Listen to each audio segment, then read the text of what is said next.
A really quick intro. Michael is a fellow with the Brennan Center for Justice, which is a non-partisan law and policy institute in the US. But as Esko has already referred, he was also, or he's a former FBI agent who was specializing in domestic terrorism and covert operations. And what is, I think, more important for us in terms of the theme of this day is that he is focusing on intelligence oversight and law enforcement and reform. So I hope that we will learn quite a lot from you during this talk. Thank you very much. Thank you, and thank you for having me. Let me give a few disclaimers right from the beginning. First is that the entirety of my work has been inside the United States, both as an FBI agent working undercover, particularly in white supremacist and far-right militant groups, and as a policy advocate working on national security and law enforcement reform efforts. So I'm sure that there are some overlaps with other governments and other nations, but obviously there will be some peculiarities with the United States, and my talk will be focused on what's happened here over the last 30 years. But I started working far-right extremism and violence as an FBI agent in the early 1990s in Los Angeles. And it's been a bit frustrating in the last several years where there's been an impression given that many of the things happening were brand new, when in fact, this has been part of our politics for a long time. It's changed in important ways that I'll get into, but in the early 1990s, there in Los Angeles in 1992, there was a number of significant acts of police violence, including one that was finally recorded with a VHS camera, the beating of a motorist named Rodney King, that led to very rare at the time trials of the police officers, and when the police officers were acquitted, a significant amount of social unrest that had a very sharp crackdown. So very similar to the pattern we've seen here in the United States over the last couple of years. But within, none of this activity happens independent, in a vacuum, right? So there were a number of active militant white supremacists and far-right militia groups in the Los Angeles area who saw the civil unrest as an opportunity to spark a broader race war, to instigate more violence. So they began networking and seeking weaponry so that they could be prepared for what they expected to be, because you probably, I don't know if you recall, but what happened is in our federal system, there was a state trial that acquitted the officers, and then the federal government came in and laid civil rights charges against the police officers. So there was going to be another trial, which the militants were figuring would end up in another set of acquittals, which would trigger another set of riots, and that they would be better prepared for that unrest to be able to escalate it in serious ways. So the FBI asked me to go undercover into these groups and try to identify the people who were engaging in this weapons manufacturing.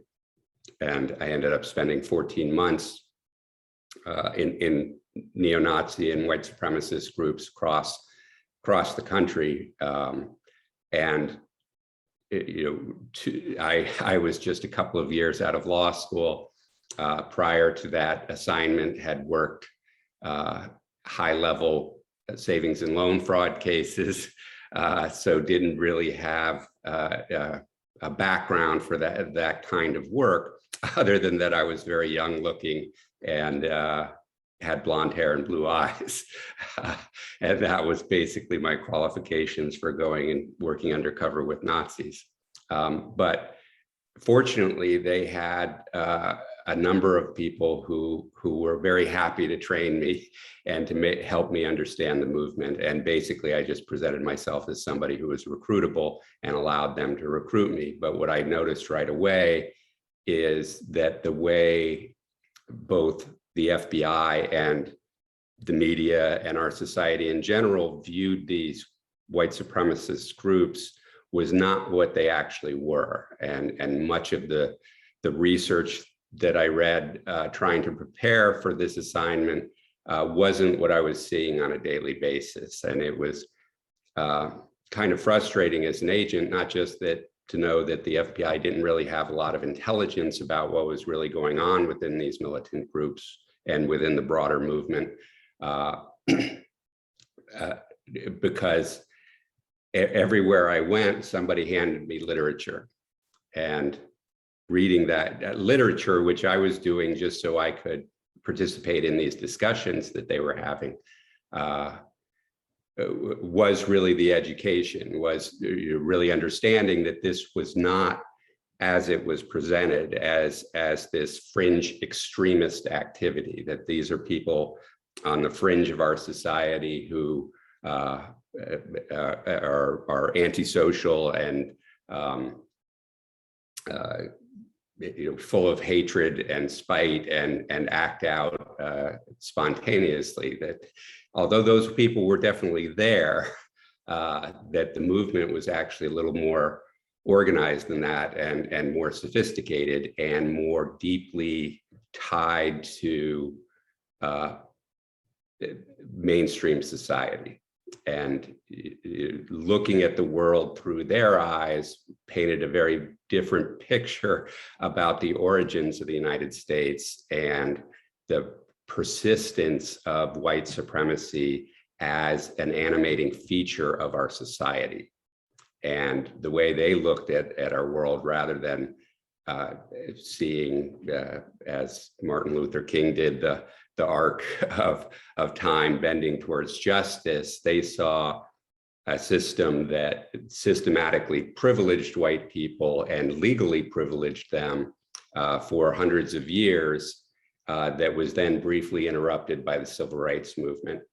And that was an experiment gone wrong that would soon be corrected one way or another by any means necessary.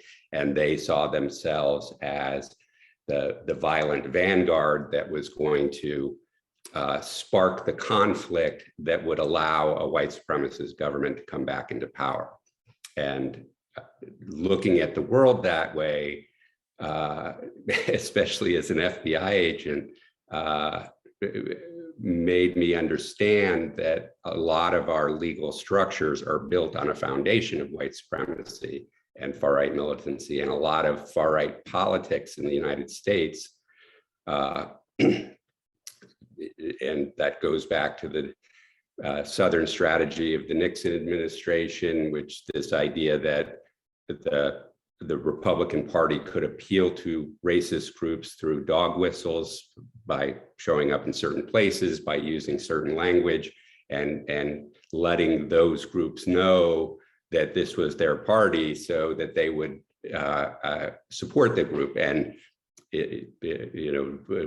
especially looking at the network maps, the difficulty is knowing whether those politicians were simply exploiting these white supremacists and far-right militant groups so that they would get their support, or whether there was actually support for these ideas. But certainly there's no question that the foundation of white supremacy that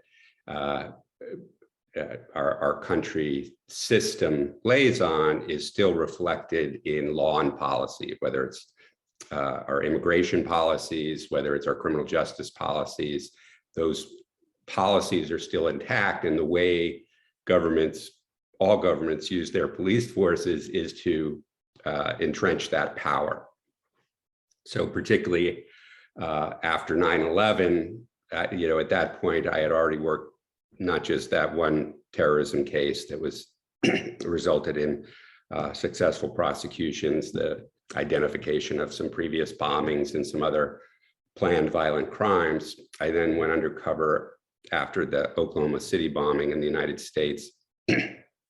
These groups had adopted a, one of the things that the militant groups do is, they understand that their, not just their ideology, but their methodology is often very off-putting to a general audience. So they're constantly trying to reimagine their image, and they'll change. And after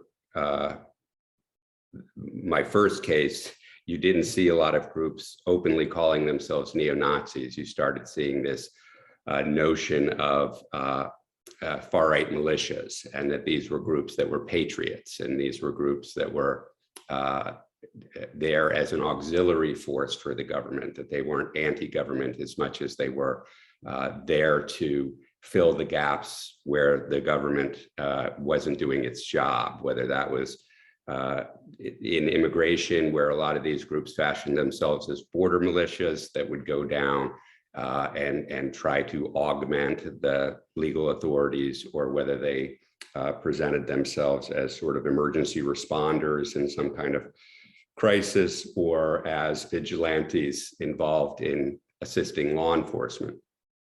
And I was undercover for a year with those groups who were engaged in the same kind of illegal conduct, trafficking in illegal weapons, and planning and participating in violent conspiracies. So I had been doing that work for about 10 years when the 9/11 attacks happened, and recognized immediately the dynamic that these groups had been talking about and trying to instigate in the United States was starting to play out, right? The identification of a particular group of Americans after 9/11, Muslim Americans, who were a fifth column within the United States and a dangerous element within the United States, and that could be vilified in a way that other groups couldn't. There's a researcher named Christopher Bale from Duke University, who did a media study. He's a media and society scholar. It had nothing to do with terrorism, and I think, for this audience to understand how bad terrorism research is really important.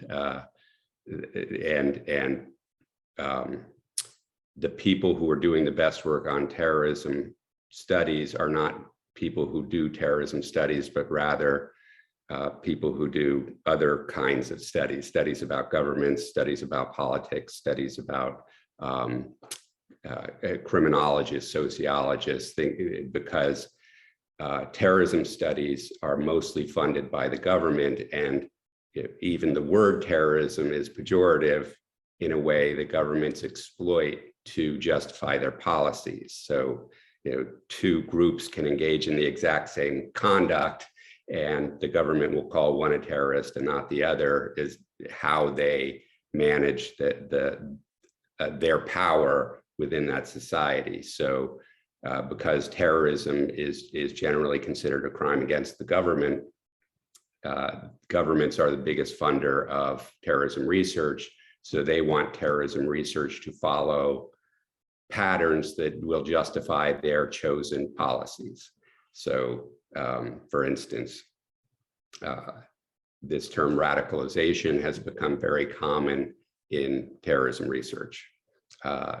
And it was interesting to me having a history with terrorism research, because in the 1960s, and actually before that, the FBI used this concept of radicalization, which is a theory that people who do terrorist acts or commit terrorist acts first go through a process. And that process starts with being exposed to bad ideas. So these radical ideas have an impact on a person's mind in a way that puts them on a trajectory or pathway towards committing violence. So if you want to stop the terrorist violence, you have to suppress the spread of these radical ideas and target the groups that are spreading the radical ideas as more dangerous to the society than the people who are actually doing the violence, because those are only pawns in the schemes of these people who spread ideas. So that was basically the justification that J. Edgar Hoover used to conduct suppressive activities called COINTELPRO, targeting the civil rights movement, targeting actors like the Reverend Martin Luther King Jr., who obviously nobody thought was actually going out and committing terrorist acts, but because he was a thought leader, he became the target of these investigations and the target of suppressive efforts. In other words, not just monitoring him, but attempting to prevent him from being able to organize and spread his ideas and retain credibility within the civil rights movement. Likewise, targeted the anti-war movement. And that was an old tactic that the FBI had used at the beginning of the century as well. So after those abuses were discovered, this concept of radicalization was discredited, and people stopped using this. But as terrorism became an issue of interest for the government, you saw two schools of terrorism studies develop. One that was led by political scientists, and they would look at conflicts in which one of the actors was deemed a terrorist by the government and how that interacted with the social, political, financial conflict that was going on. And what those groups argued was that the term was a rhetorical term, and you had to understand in context how the governments were using that term to understand the conflict and to understand the role of any particular group in that conflict. But you had to look at it in totality, and you couldn't just say a terrorist, somebody deemed a terrorist in one country will behave the way somebody deemed a terrorist in another country will behave, because those systems might have been different and the conflicts might have been different.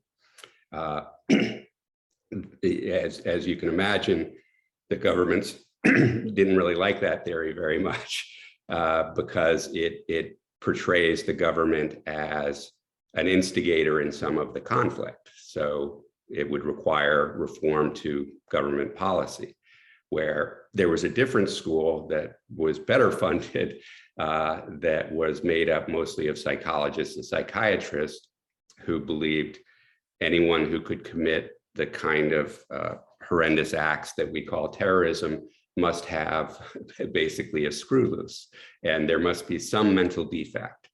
And how do we identify that mental defect so we can either correct it or protect people? And what these schools did was they went and found terrorists wherever they had been defined, and would go out and interview them and try to find the mental illness or condition that they could describe as predictive of terrorist behavior.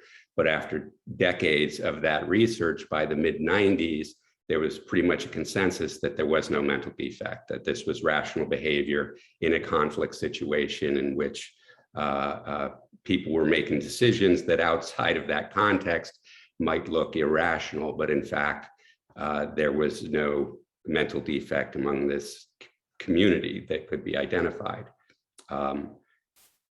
So I was surprised after 9/11 when this concept of radicalization was resurrected, because not just it had been discredited for the ill effects on society and the empowerment of law enforcement in a dangerous way, but that it wasn't accurate. There wasn't actually a mental process that somebody went through. There was any number of processes. And what I discovered inside these groups, that the most militant people, the people who were actually going out and doing the most harm, often didn't have strong connections to the ideology. These were people who liked engaging in violence and found a group that appreciated them for their violence. So immediately after 9/11, seeing this dynamic starting where the government was using its failure to have detected a complex plot that resulted in a horrific loss of life, we're using that as an opportunity not to examine what was deficient in our law enforcement and intelligence systems that allowed this failure to happen, but rather presenting it in a way that empowered government agencies and empowered particularly law enforcement and intelligence operations that were by nature given a thick cloak of secrecy. And having spent more than a decade studying far-right movements and seeing that this dynamic was playing out in the way that they had predicted it would, and not that they're geniuses, that this is how authoritarian governments come to power in every situation, right? You identify an enemy within that you can attribute some kind of dangerous foreignness to, and represent yourself as the defender of a glorious history that needs to be restored. And so a lot of the methodologies that were taking place, I knew would be dangerous to the future. And meanwhile, the FBI was still not very good at finding terrorism, because this isn't an effective way to actually address the relatively smaller number of people who engage in bad acts. Terrorism cases were still being mishandled, and I started being vocal about that inside the FBI, which they didn't like very much. So they made it very uncomfortable and made it very clear that my career there was not going to continue in the successful way it had.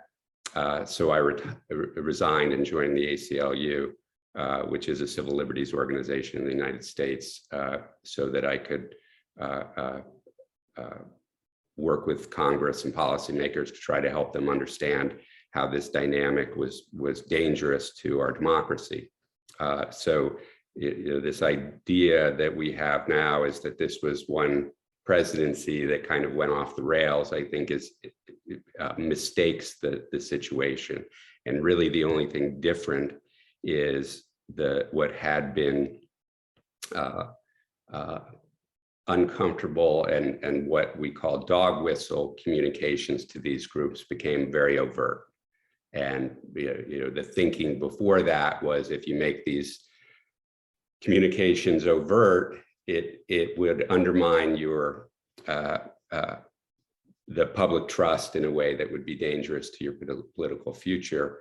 But unfortunately, because the ground had been laid since 9/11, where Islamophobia became an animating feature, not just of law enforcement and intelligence agencies, but broader in society. And that's back to that Chris Bale study that I mentioned, where he was fascinated as a media researcher on how anti-Muslim activists went from being fringe groups to being commentators on television news, experts in terrorism trials, and how these fringe actors became mainstream.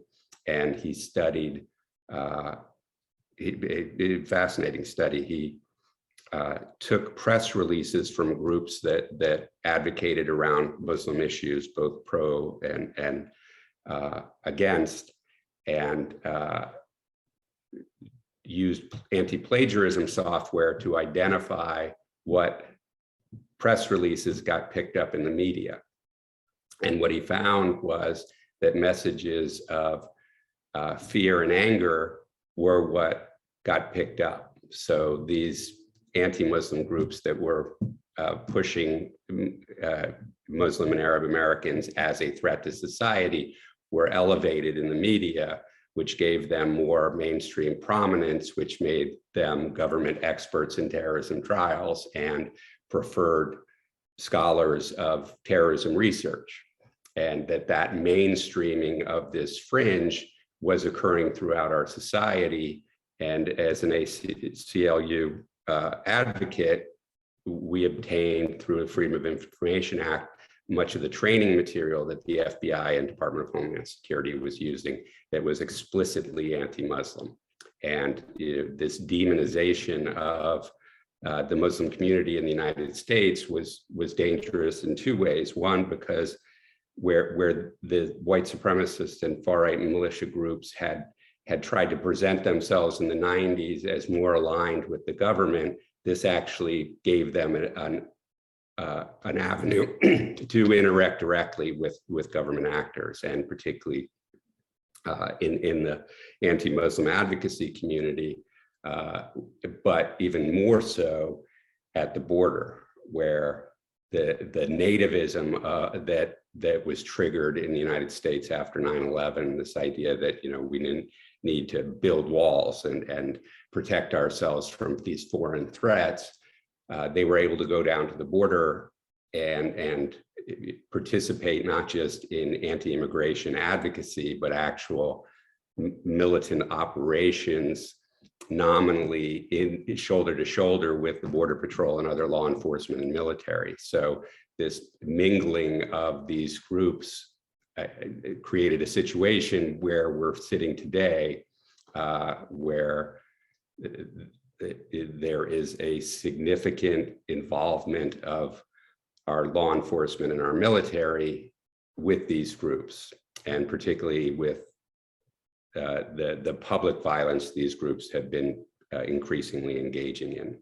And so if you look at the January 6th attack on the US Capitol, it's not just that police and military officials were involved in that activity, but also elected members of state and local governments, right? That this is no longer, and it'd be interesting to see one of these network maps about it, but to the extent there was ever an effort to create some distance between these groups and people in the mainstream society who would not go to a Ku Klux Klan rally or hang out on the corner and get a swastika tattoo, but now could be in the same room with those groups without having not just without having loss of public respect, but actually gaining public respect among a broad audience in the United States. And I think that's what we really have to understand better. And, well, like I said, the United States has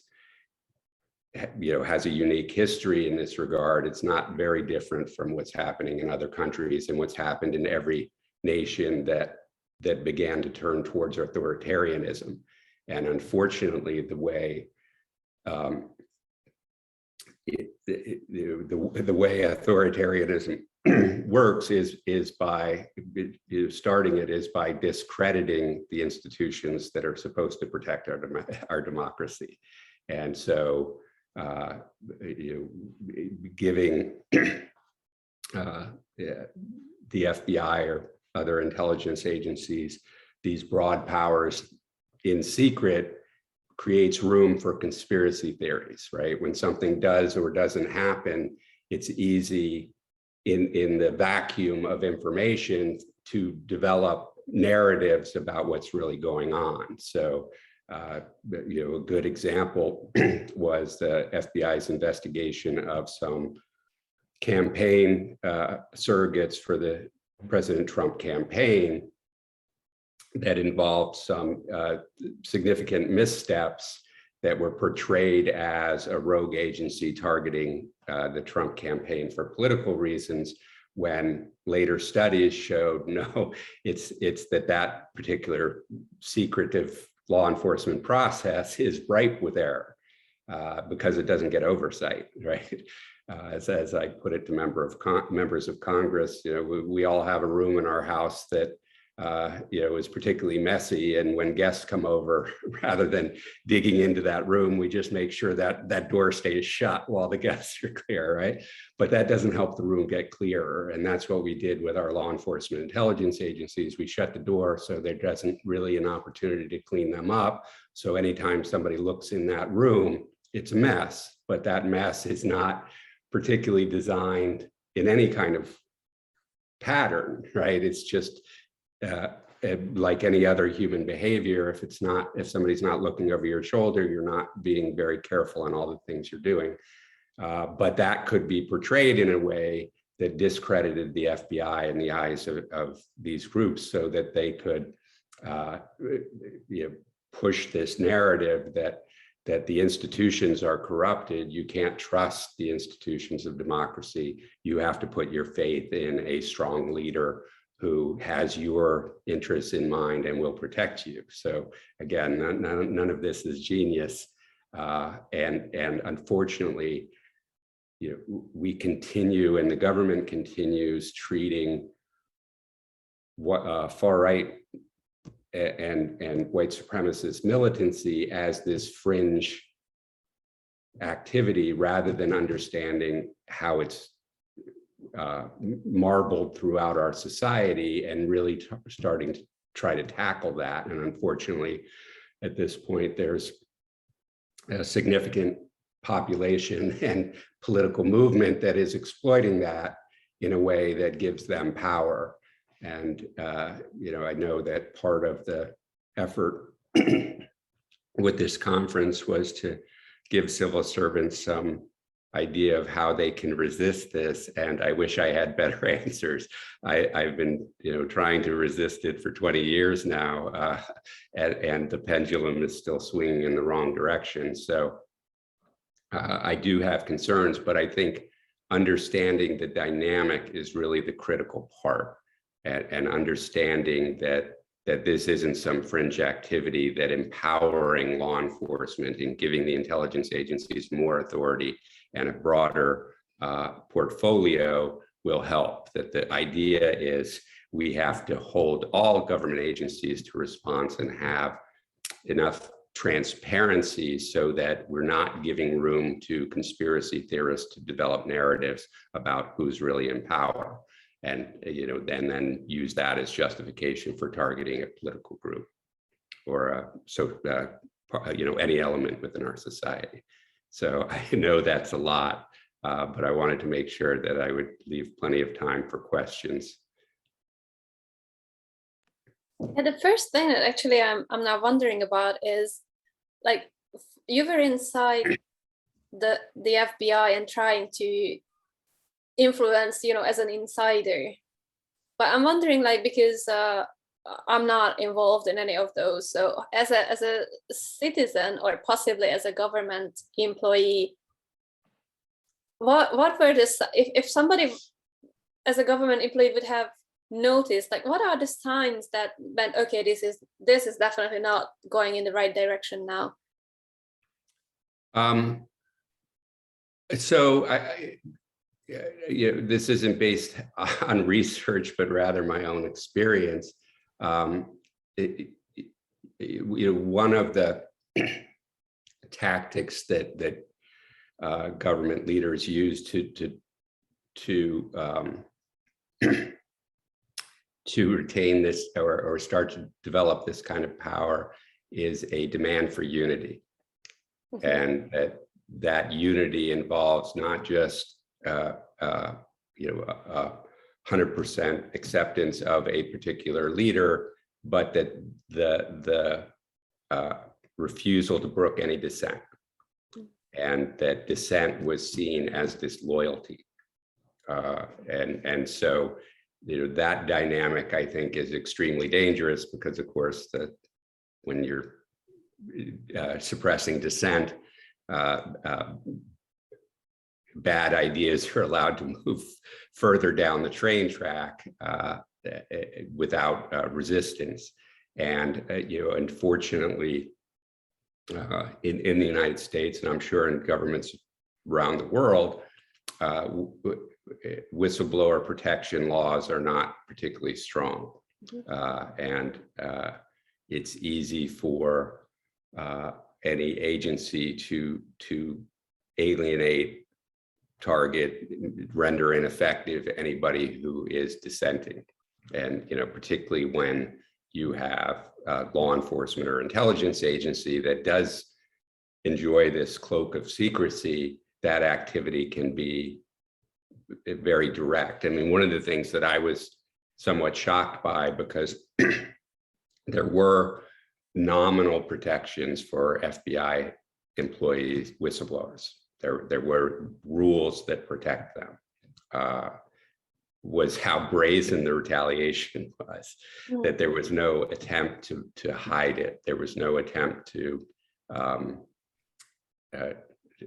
for it to be subtle. And for any civil servant that works in a bureaucracy, there are 100 slights a day, right? You don't get this training assignment that somebody who's doesn't have the same level of experience gets, or the favored office chair doesn't get handed down to you when by seniority it should, or these minor slights that occur. And that's what I was expecting, was a sort of a subtle undermining of my comfort within the agency, but it wasn't. It was very direct, and I later realized that I had thought that my good record in the FBI, both in successful terrorism prosecutions and in never having had any disciplinary issues, was something that would protect me as a whistleblower, that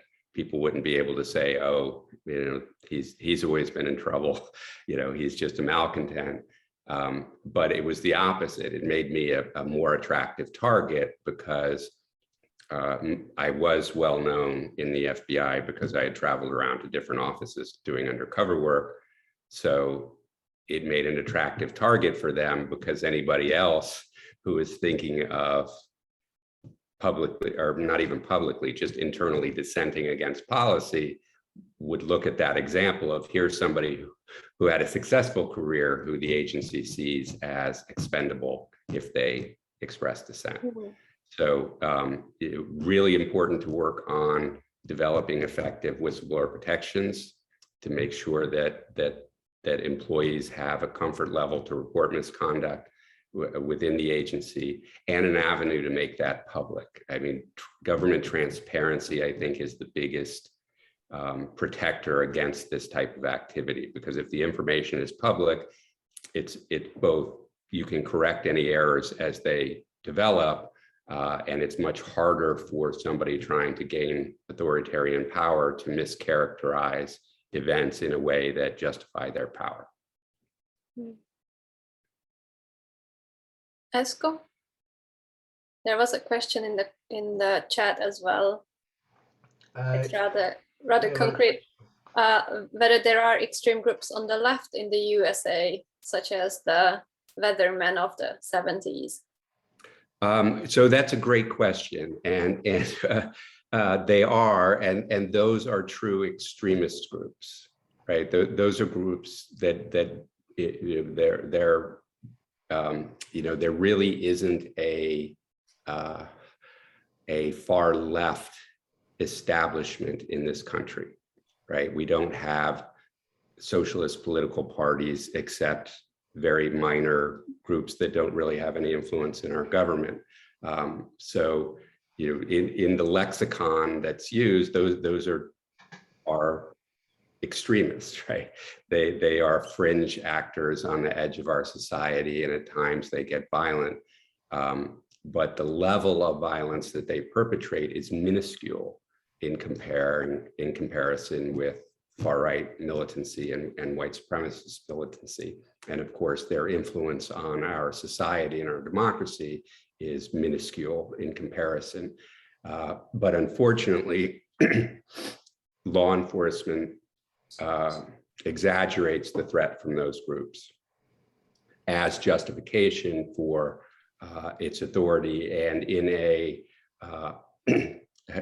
there's a terminology, and I'm not sure if there's social science studies behind it, but it's part of this authoritarian dynamic of both sidesism, of rather than, upon receiving criticism, rather than addressing that criticism, the idea is to turn it around and say, well, somebody else does that too.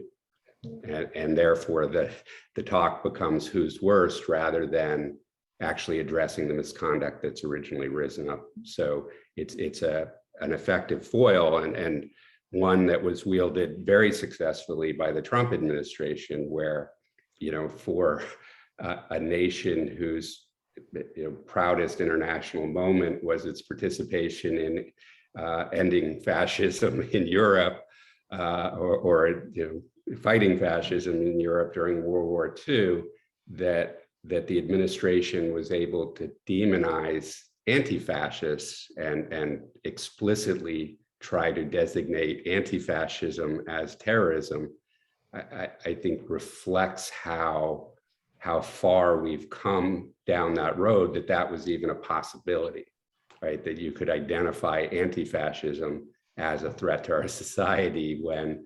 Nazis were never popular here in the United States, and yet it was shocking to me how in these conflicts, it wasn't just that the police were giving favorable treatment to the far-right militant and white supremacist groups that were engaging in public violence in their communities, and the FBI was not investigating them, but that the public messaging was so effective in creating this impression that anti-fascists were the threat, rather than looking at the significant number or the significant amount of violence and the significant amount of deaths that are and homicides that are perpetrated by far-right militants. So yes, they exist on the left, but it's a very different dynamic, and that's why going back,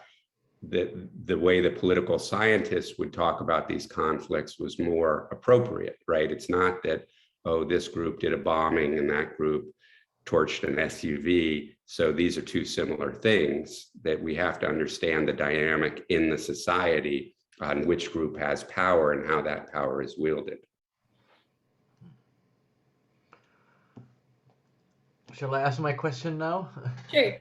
Yeah, thanks, Michael. This is absolutely fascinating talk, and the one thing that really stuck in my head, as you were talking about the US experience, I'm constantly mapping against kind of like the UK and the EU, similar dynamics tending towards authoritarianism. But it was when you said in the mantra of the civil rights movement is that the arc of history inevitably bends towards justice.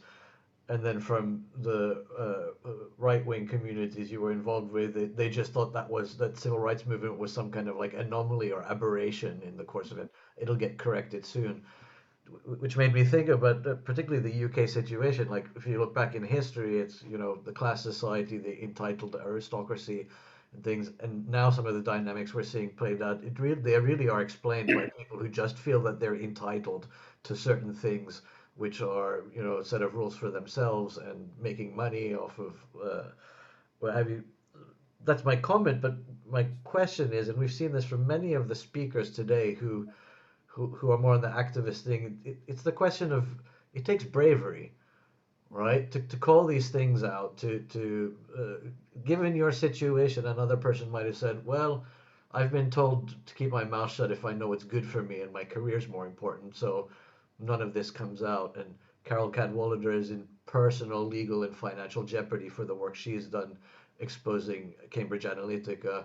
We've got lawyers who are working in Ukraine, which is under an active hybrid war situation against Russia. And the people who are making a difference demonstrate some characteristic of bravery. Where do you find that from? How do we encourage more people to it's like comme pour encourager les autres, but in the other way, not smacking down a whistleblower, but rewarding that, incentivizing that. So I appreciate the compliment. It was interesting at the time because there were a lot of people who were coming to me and saying, they're taking a very brave stand, and I'm thinking, I was undercover with violent neo-Nazis. You're talking about bureaucrats who are, they're not going to kill me. They're not going to actually string me up. So, I didn't really look at it that way. But one of the things that was, I think, most jarring to me, and really probably had more of an impact in me deciding to leave, was that, again, because I had been all around the FBI and had a good reputation, I had a lot of friends in different places, and I would get a phone call from somebody who would say, hey, just to let you know, I was in a room and these people were talking about you, and here's what they're planning to do to you, just so you're prepared. And I would say, that's, great. I really appreciate you giving me a heads up. There is an inspector general, an FBI overseer who's investigating. Would you talk to the inspector general investigator? And they would say, no, I can't do that. Right. And that was very disheartening, the idea that, okay, they're recognizing that I'm taking a stand, but they're not willing to stand with me. So, even if you're not willing to stand up yourself, I think standing with somebody who's standing up, even if you disagree with their point, to stand up for their right to dissent without retaliation. And again, work to establish strong laws that will protect them, or at least give them compensation if their careers are damaged because of it. And you can do that in a neutral way, right?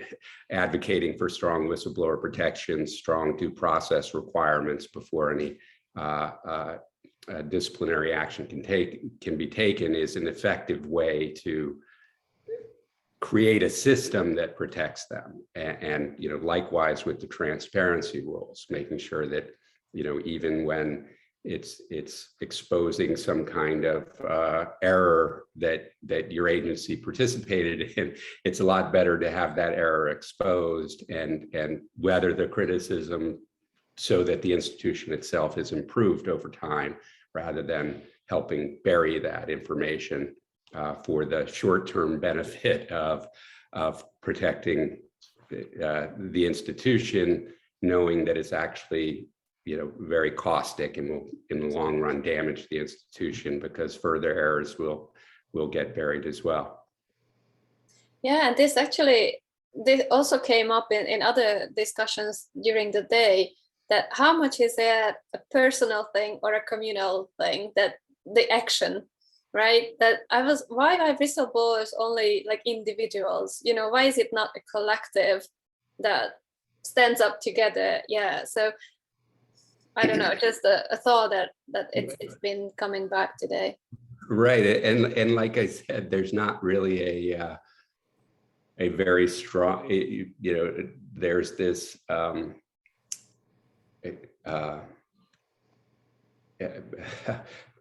false history of the United States that is embraced by many Americans about the rugged individualist, right? That's who changes society, is somebody who goes out on their own without anybody else, and therefore the more we can empower individuals to make individual decisions and not protect the collective, the stronger we are as a nation. But actually, that's both false in history and I think dangerous. And I think part of where we are today, and the pandemic response is the perfect example, that people are saying my rights to decide what I do, rather than understanding, no, this is something, your decision affects the community, and if you don't do the right thing, then the community is at risk, and that risk continues as long as people are making individual choices about their own preferences, rather than recognizing their responsibility to protect their community. I wonder if there are any studies or on anything, because now we are also talking about individualistic societies, right? That the US is definitely one of them. The UK is, and I'm from Hungary, and that is also known for not being like community oriented. Right. So if there are any studies out there where, I don't know if it's anyhow linked to like the level of inequality, for example. Now we are in some of us are in Finland, which is a lot more egalitarian society. Right. And to be clear, I'm not a political scientist and I don't do those studies, but I think again, it's kind of part of this both sidesism argument, rather than recognizing that the authoritarian dynamic comes from whatever ideological side it is, that this is a particular way of behavior that we have to understand. And, unfortunately, it's really hard to take the politics out of politics. And these arguments and these, the academic study of this is highly politicized because it's about politics, and it's really difficult to take the politics out of it and look at it independently. But I think that is essential to studying authoritarianism, because there have been authoritarian governments that started out as right-wing governments and authoritarian governments that have started out as left-wing governments, but the behavior of the government is very similar in both directions. The identification of a foreign threat within that justifies expanding powers to resist that, government power to resist that either real or imagined foe, that then results in institution that's no longer accountable to the people. Okay, there was another question from Vivi. Since you have spent time with people that the bunch of here have probably never engaged with on such a level, how do you describe the need for human empathy versus for standing firm on your principles? Also, how did you stay sane? So, doing undercover work, not just in those cases, but in a number of other, dealing with all kinds of different criminals, was a fascinating study in human nature, because the relationships are so artificial, where it's when I'm meeting somebody ostensibly for the first time, in reality, I've been studying them for weeks or months, and I have a particular focus on how, or a plan to how I'm going to get them to involve me in their criminal conspiracy, and manipulating what I know to put myself in a position to gain their trust quickly. Every undercover operation is different. Every undercover agent, in my experience, has a different approach to it. My father was in the military when I grew up, so we moved every 2 years. So part of that experience, I think, trained me on sort of how to observe a community and where I fit into that community. So part of it was kind of second nature to me. But I was very focused on gathering the evidence I needed to gather in order to make a case. So in many ways, I didn't look at it any differently than any other police activity. On a search warrant, I go in with a piece of paper that gives me access to their home.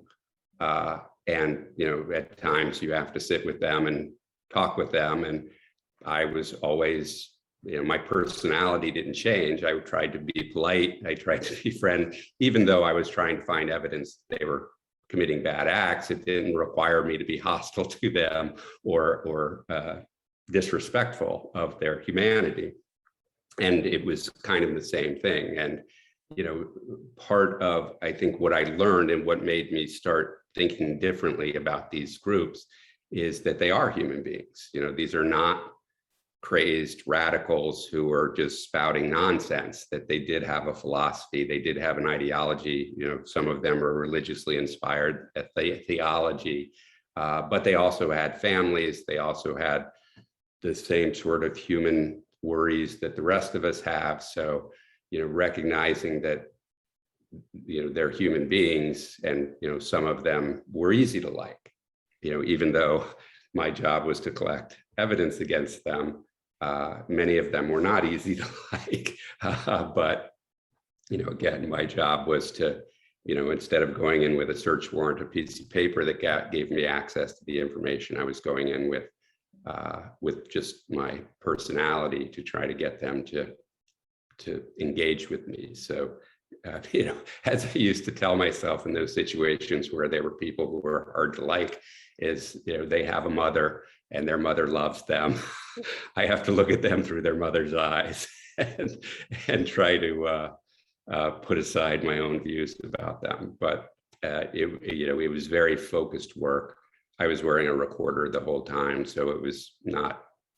It would have been very hard to forget that this was a very dangerous assignment and that I was creating a record of what was happening. So had to be very clear about what the discussions were about. And so it wasn't like you portray on TV where you're friendly with them and, feel bad, or at least I didn't.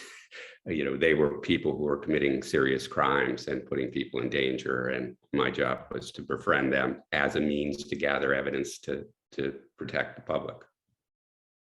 My question is sort of related a little bit to what you're talking about before, about how do you look at the US persona, so to speak.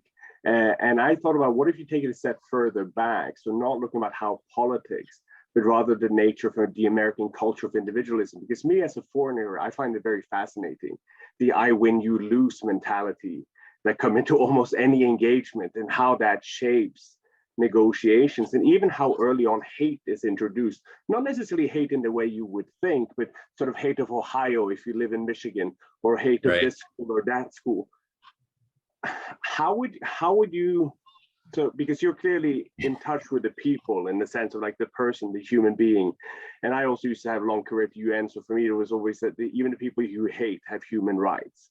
And it's sort of how do you see that kind of a shift in an American culture? Like, how can you address it through education, through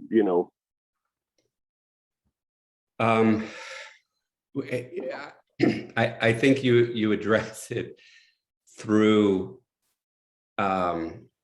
transparency in and ample funding to public education. And if you look at how, and I would characterize our government as becoming more authoritarian, and particularly the right-wing element of our government. The assaults on public education are critical to their survival, right? And we're going through this crazy situation right now where they've picked up this buzzword about critical race theory, which is a complex legal theory in the way to look at laws that law schools teach, and trying to get it out of kindergartens and elementary schools. And that is a huge initiative that has riled up a lot of school board meetings to try to get this thing that isn't taught in public schools out of public schools. But it's really just a justification for breaking down the public school system, breaking down the school board autonomy to put in any kind of basic education that might conflict with the view these groups have of this glorious American history, which by its nature would justify white supremacy, or certainly white privilege. So I think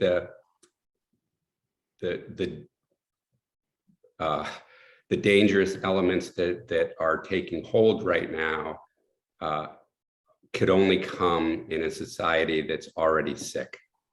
And what we have to recognize is this was, since the Reagan Revolution, that this idea of, the rugged individual and government being the problem, that we have to shrink government till we can drown it in a bathtub, that sort of narrative is what has driven the decimation of a lot of our public institutions, and certainly engendered the distrust of the public in those public institutions. Yes. And that's what we have to start recovering, and recover a social system that does, if you understand the collective benefits we get by giving services to all.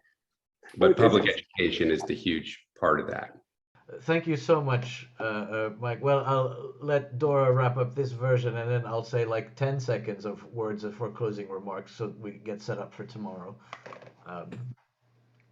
Yes, thank you so much, Mike, for jumping on board like right from the beginning and being so enthusiastic about sharing your experiences with us.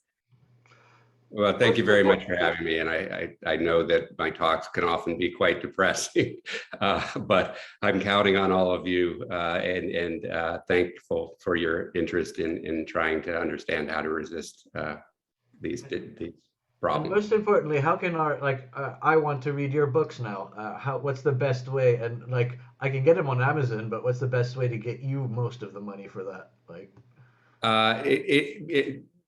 it's nonfiction publishing. I don't get a lot of money from any of it. so you know, I would suggest you support your local bookstore if they can order it. But you know, there's 2 books: Thinking Like a Terrorist, Insights of an FBI Undercover Agent, and Disrupt, Discredit, and Divide: How the New FBI Damages Democracy. So I appreciate that. And you have my contact information. I can be reached at Rethink Intel on Twitter, and I'm happy to engage with anyone in the audience. So thanks again for having me.